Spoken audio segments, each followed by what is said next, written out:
Hi guys, good afternoon. Welcome to my class.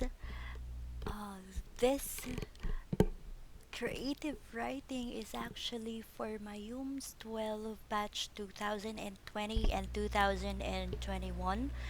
HUMSS 12 was my former advisory class when they were in grade 11, so I will be their subject teacher for this year because I'll be handling ABM and dressmaking. All right. This is their creative writing introduction for week one, and there was an announcement a few weeks ago, where not a few weeks ago, but just a few days ago, by Department of Education, that the classes will start by August. Not August. The first one was August 24, but it was changed again due to the surge of the coronavirus cases in our country. So, um, the classes will start by October 5 of 2020. However, I will be uploading my lessons in advance so they can um, view it in advance as well and study ahead of time. So for today, I'll be introducing creative writing, and let's start. So first things first, let's try to go ahead and define what is creative writing. So, creative writing is a form of writing where creativity the, is at the forefront of its purpose through using imagination, okay, creativity, and innovation.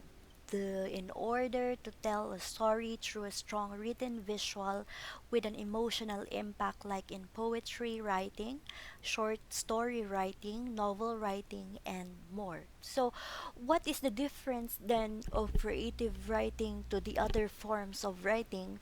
We will be studying that in the following lessons, or the upcoming lessons. But for today, in a nutshell, that is the meaning of creative writing. Creative writing is different from the other forms. It's because this one is we use our imagination. So if you are a writer, you want your readers to actually imagine what you are writing. So for example, if you were able to read the Twilight Saga series, or if you were able to, or you are reading Wattpad, or you are reading, but I think I'm not really into Wattpad, but I think you can just imagine what is happening when you are reading because of the words um, that has been put together by the author. Okay, so this one is the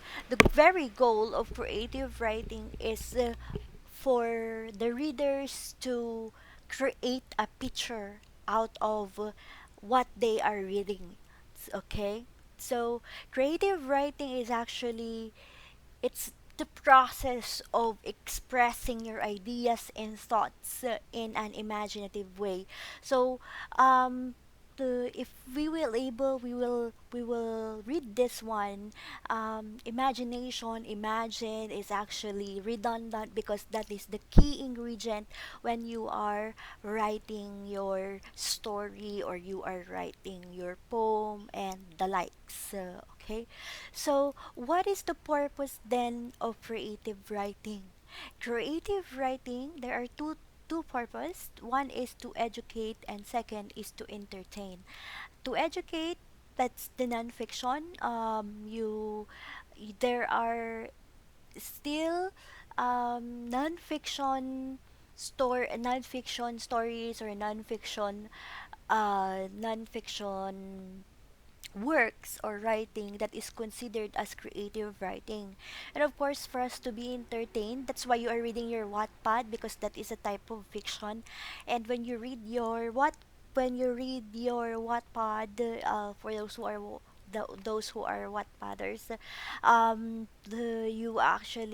you are hooked into it because you are entertained. Okay, and of course, this two one, the fiction and non-fiction, falls under um entertaining.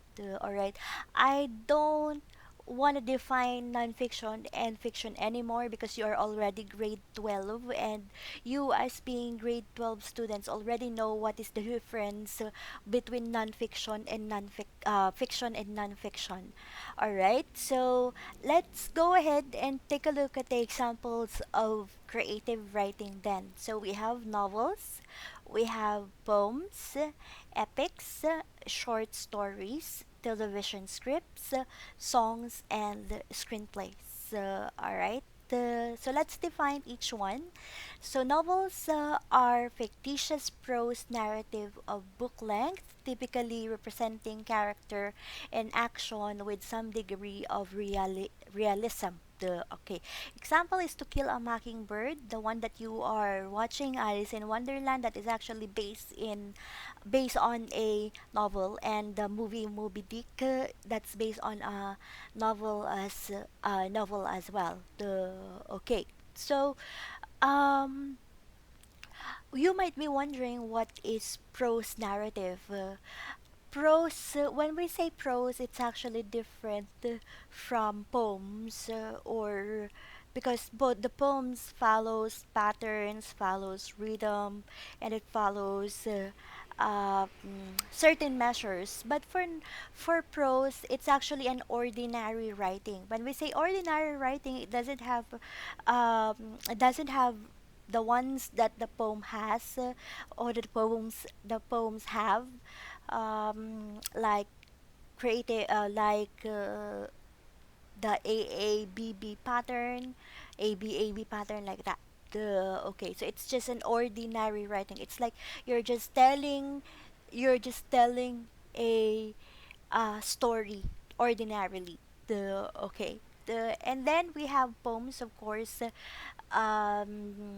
This one, it says a fictitious prose narrative of book length, typically representing character and action with some degree of realism. Okay, it's not just actually a book length because there are poems that are just four stanzas, three stanzas, five, six, and so on. For those prose narrative of book length, example of those are the Raven and the Iliad, because that is actually composing of one book.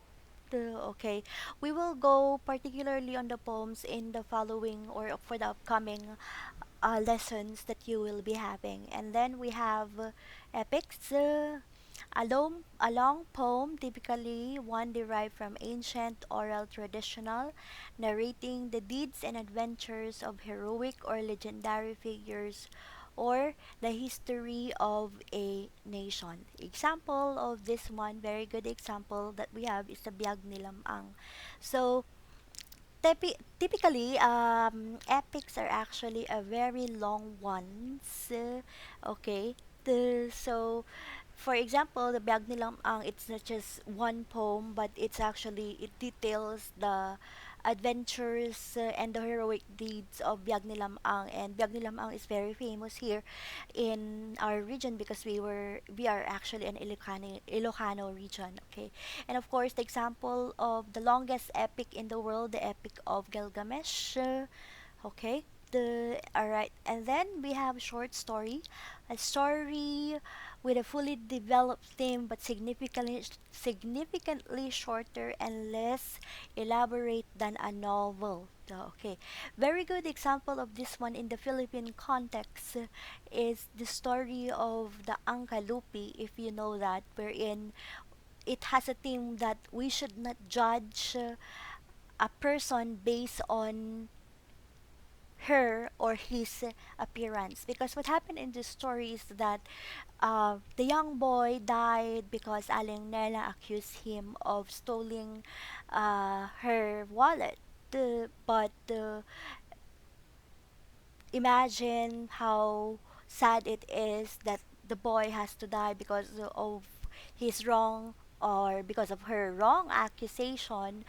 And when she went home, um her husband told her that her wallet was actually there at their house. So okay, so that is basically an example of Angkalupi. There are many examples of short stories in the Philippines, if you will browse in the internet. Okay, and in the international context, we have the gift of Magi, the Turtle Heart, and the necklace. You know the story of the necklace as well. So I will not elaborate it here anymore. And then we have the songs. Okay, screenplays and television scripts. Okay, we also have examples of non-creative writing, academic writing, textbooks, non-creative writing, journalism, and technical writing. Okay. The so for academic writing, we have academic writing is clear, concise, focused, structured, and backed up by evidence. The very good example of academic writing is the one that you are doing, or the one that you have when you were in grade 11. That's your practical research one. Or when you go to college, if you have thesis, for those who are having doctoral degree, the dissertation, that is actually an academic writing. And then we have your textbooks, the one that we are using in the school to gain knowledge or to study when we are using a particular, or when we are studying a particular subject. All right. Next one is we have journalism, the activity of profession of writing for newspaper, magazines, or news websites, or preparing news to be broadcast. Okay. The so technically this is more on news making. So this one is not considered as creative writing because technically you are just representing facts to people. All right, and the next. The last one is technical writing. Technical writing is a type of writing where the author is writing about particular subjects that requires directions, instruction, or explanation. The example of this one is the one that we are buying when we buy gadgets, and then you have instructions in there. That is actually a technical example of technical writing because you are guided, you are also instructed, and it is being explained there on how you will use a certain product. So this is it for your introduction, and please stay tuned for the following videos that I'll be uploading your um, for your creative writing subject. If you want to learn other lessons, you can go to Monday. You can have this schedule: Monday lessons for creative writing, Tuesdays lessons for 21st century literature from the Philippines and the world, Wednesdays lessons for English, and for this one it should be lessons for English, um, for professional and academic purposes, Thursdays lessons for grammar, Fridays lessons for pronunciation, Saturdays lesson learning how to spell, and Sunday personal vlogs. So thank you so much for watching. Please hit like and subscribe and click notification bell for new uploads. Alright, good afternoon and see you HUMSS 12 for our following class on my next video.